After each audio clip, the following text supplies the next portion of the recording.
नमस्कार. नमस्कार. मी गोविंद निटोरे, अध्यक्ष शाळा व्यवस्थापन समिती संत ज्ञानेश्वर माऊली प्राथमिक विद्यामंदिर उदगीर. आपणा सर्वांना माहीतच आहे की आपली शाळा विद्यार्थ्यांच्या सर्वांगीण प्रगतीसाठी धडपडत असते आणि त्यात उदगीर शहरातील सगळ्यांच्या हिताचं काम करणाऱ्या अनेक लोकांच्या अनेक रत्नांच्या भेटी तुम्हाला आम्ही करून दिलेल्या आहेतच, ते नावं घेत नाही. परंतु या ठिकाणी आज जे आलेले आहेत, आजचा हा एपिसोड अत्यंत महत्त्वाचा आहे आणि खूप उपयुक्त होणार आहे. कारण डॉक्टर गरड काय आहेत त्यांच्या तोंडूनच तुम्हाला माहिती मिळणार आहे आणि तुम्हाला ते कायम लक्षात राहणार आहे. मी डॉक्टर साहेबांना विनंती करतो की आपण आपला परिचय या क्षेत्राकडे कसे वळला. आज खरंच माझ्यासाठी पण हा एक सुंदर योग आहे आणि या क्षेत्रात कसा वळलो तेच नेमकं सुरुवातीला आपण घेऊया. स्वतः बेसिकली मी एक रिसर्च सायंटिस्ट आहे आणि बेसिक क्वालिफिकेशन माझं जे आहे ते फार्मास्युटिकल सायन्सेस आहे. मी bachelors of pharmacy Shivaji university Kolhapur येथून आहे आणि masters of pharmacy BITS Pilani Rajasthan येथून आहे. वा. तर हा अनुभव शिक्षणाचा प्रत्यक्षात प्रॅक्टिकली जेव्हा उतरवला तेव्हा लक्षात आलं की औषध निर्माण, औषध निर्मितीला लागणारा जो सगळ्यात महत्त्वाचा गाभा आहे तो संशोधन आहे. औषध संशोधन करता करता हे लक्षात आलं की आजपर्यंत आम्ही जी काही औषधं संशोधन करून तयार केलेली आहेत त्याचा प्रत्यक्ष खरं तर ग्राउंड लेवलवर काय उपयोग होतो आहे हे पाहण्याची माझी एकदा मला इच्छा झाली.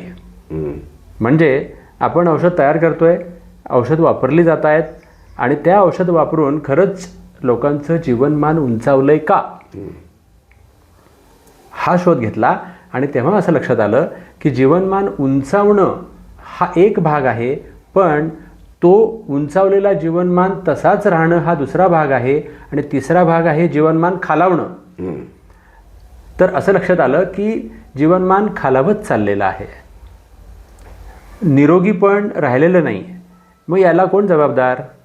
तर संशोधनातून असं लक्षात आलं की आपल्या स्वतःच्या सध्या जीवनशैलीमध्ये एवढे मोठे बदल आपण केलेले आहेत की औषध कितीही जरी आपण वापरले तरी आपली जीवनमान आणि आपली जीवनशैली सुधारल्याशिवाय आपण पुढे जाऊ शकत नाही.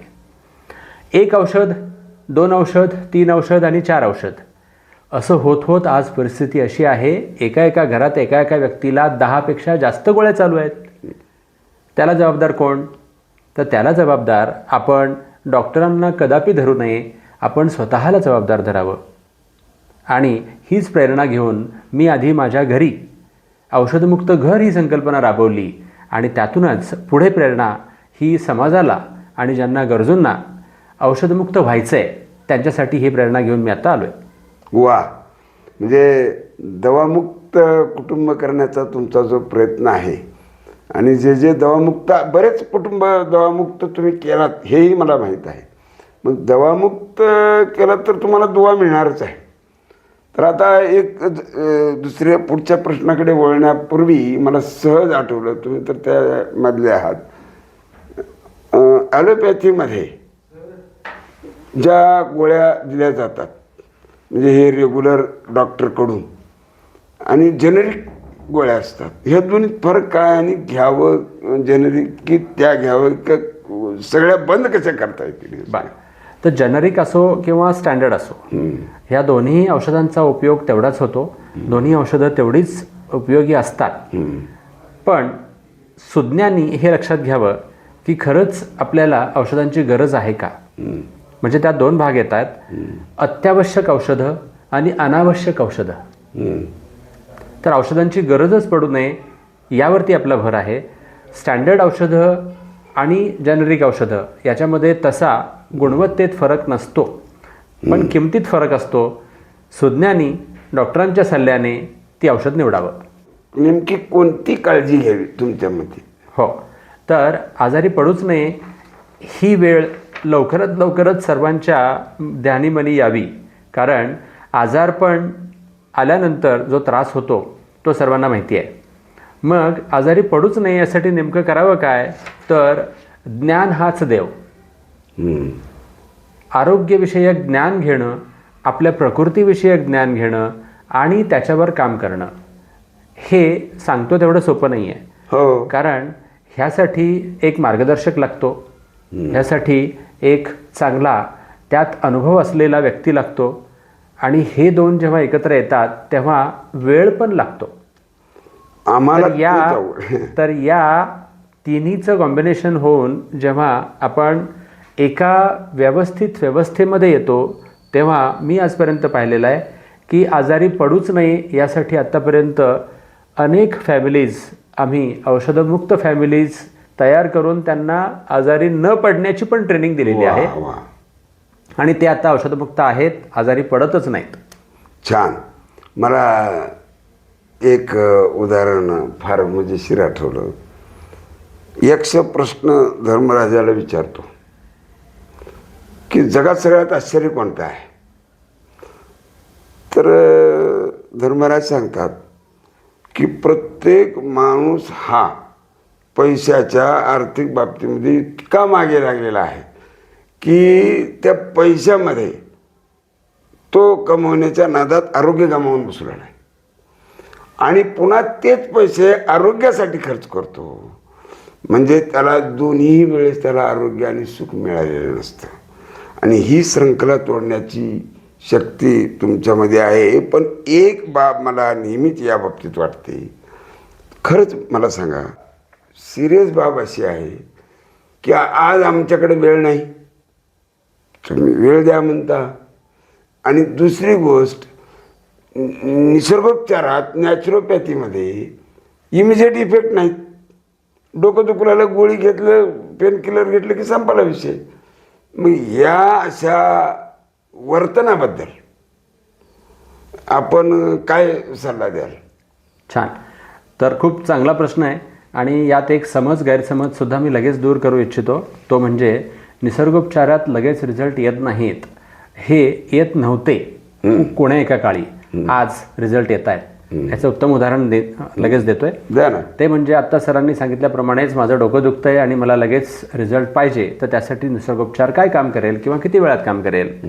तुम्हाला सांगून आश्चर्य वाटेल, तुम्हाला ऐकून आश्चर्य वाटेल. जर एखाद्याचा मायग्रेन असेल, डोकं दुखत असेल, अर्धशिशी असेल, तर निसर्गोपचारात आम्ही आत्तापर्यंत एवढे छान रिसर्च केलेत आणि छान औषधं तयार केली आहेत. ती औषधं फक्त 2 सेकंदात तुमची डोकेदुखी घालवू शकतात. म्हणजे ज्या वेळात तुम्ही एक ॲलोपॅथीची टॅबलेट घेऊन ती पाण्यावाटे पोटात जाऊन ॲक्शन व्हायला किमान 20 ते 30 मिनिट लागतात, त्या ठिकाणी जर निसर्गोपचारातलं एक औषध ते जर 2 सेकंदात काम करणार असेल तर तुम्हीच ठरवा. फास्टेस्ट स्पीड देणारं निसर्गोपचारसुद्धा आहे, फक्त त्याची ओळख आपल्याला नाही आहे. आता तुम्ही म्हणताय तर मायग्रेनचे मी पेशंट तुमच्याकडे घेऊन येतो. हो. आणि नंतर मी सांगेन सगळं, म्हणजे खरं आहे. मायग्रेन बरा करण्यामध्ये 2 फॅक्टर आहेत.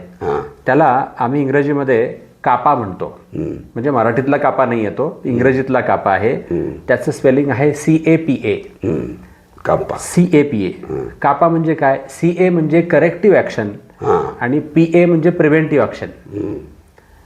करेक्टिव्ह ॲक्शन म्हणजे काय? आम्ही ते 2 सेकंद तुमचं जे काही ट्रीटमेंट केली त्या 2 सेकंदात मायग्रेन लगेच थांबेल. पुन्हा होऊ नये मायग्रेन म्हणून प्रिव्हेंटिव्ह ॲक्शन घ्यायची आहे. पहिली एक झाली करेक्टिव्ह ॲक्शन, म्हणजे लगेच डोकेदुखी तुमची थांबली, त्याकरता आम्ही प्रयत्न केला, डोकेदुखी थांबली. पण पुन्हा ती वेळ येऊ नये यासाठी प्रिव्हेंटिव्ह ॲक्शन आहे. त्याच्यासाठी आमच्याकडे पूर्ण कोर्स असतो. म्हणजे तुमच्या रूट कॉजवर आम्ही काम करतो. CAPA इफेक्टिव्ह झाला की रूट कॉज पूर्णपणे सामावला जातो. डॉक्टर साहेब, आता ते अनुभवानं बोलू आपण, पण मला आमच्या शाळेच्या धडपडीचा भाग सांगतो. घरातला एक माणूस आजारी पडला तर घर सगळं डिस्टर्ब होतं. त्याला सगळेच आजारी पडा असं नाही. म्हणून माझ्या विद्यार्थ्यांचे पालक निरोगी राहायला पाहिजे. त्या पालकांच्या सोबत म्हणजे जी मुलं आहेत तीही आजारी पडायला नको. आजारी पडले नाही तरच ते चांगला अभ्यास करू शकतील. मग त्यांचं आरोग्य चांगलं ठेवण्यासाठी पालकांना, मुलांसाठी काय सूचना द्याल?